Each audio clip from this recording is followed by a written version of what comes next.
জয়নগরের একটি বাচ্চা মেয়ে, ক্লাস 4 এর মেয়ে, 10-11 বছর বয়স। তাকে কিছু দুষ্কৃতী তুলে নিয়ে যায় এবং গোটা রাত তাকে অত্যাচার করে, তাকে রেপ করে, তাকে মার্ডার করে ফেলা হয়। আজ সকালে তার পরিবার এবং গ্রামবাসীরা যখন সেই দেহ পায়, তারা প্রতিবাদে ফেটে পড়ে। তার কারণ, গতকাল মেয়েকে যখন পাওয়া যাচ্ছিল না, তখন পরিবারের লোকজন পুলিশের কাছে গিয়ে এই এফআইআর নেবার কথা বলে, কিন্তু পুলিশ কোনো কমপ্লেন বা এফআইআর নিতে রাজি হয়নি। আপনারা জানেন যে বাংলায় এবং গোটা দেশে দেবীপক্ষ চলছে। এই দেবীপক্ষ স্বস্তির নয়। এক, অভয়ার বিচার এখনো হয়নি, তার বিচারের দাবিতে মন ভারাক্রান্ত।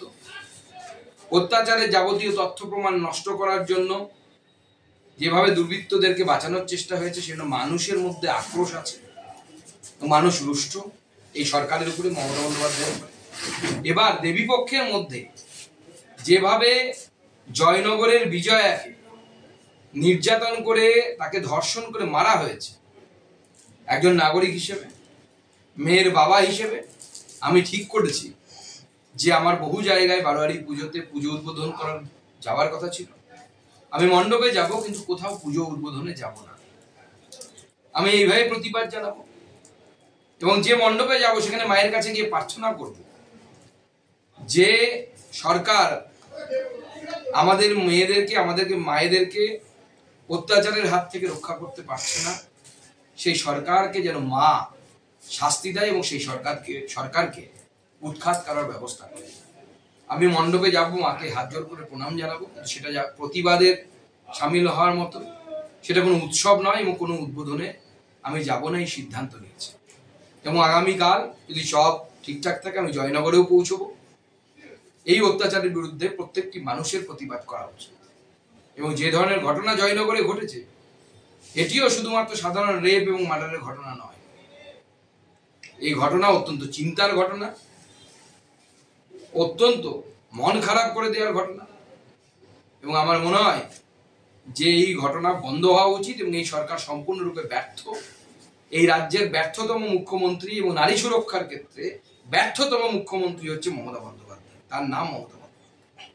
এবং এই মুখ্যমন্ত্রী উচিত ইমিডিয়েটলি তার পদ থেকে সরে যাওয়া। যে মুখ্যমন্ত্রী আমাদের বাচ্চা মেয়েদের সুরক্ষা দিতে পারে না, আমাদের ঘরের মেয়েদের সুরক্ষা দিতে পারে না, সেই মুখ্যমন্ত্রীর মহিলা হিসেবে তার পদে বসে থাকার কোনো অধিকার নেই। আর এরপরেও যদি আমরা চুপ করে থাকি, আমরা যদি প্রতিবাদ না জানাই, তাহলে আমার মনে হয় এটা নিজের অন্তরাত্মার সাথে, নিজের বিবেকের সাথে আমার মনে হয় জাস্টিস করা হবে না, ন্যায় করা হবে। সেটা আমি নিজের বিবেকের তাড়নায় ঠিক করেছি। আমি এবার কোথাও পূজা উদ্বোধন করতে যাব না। পুজোতে যাব, মাকে প্রণাম করব, বাঙালির সর্বশ্রেষ্ঠ উৎসব, কিন্তু আমরা উৎসব হিসেবে পালন করব। এবার উৎসব নেই, কারণ মাননীয় মুখ্যমন্ত্রী সবের রাজ্যে পরিণত করেছে, বিশেষ করে মেয়েদের জন্য এই রাজ্যকে সব এর রাজ্যে পরিণত করেছে মাননীয় মুখ্যমন্ত্রী এবং তার প্রশাসন।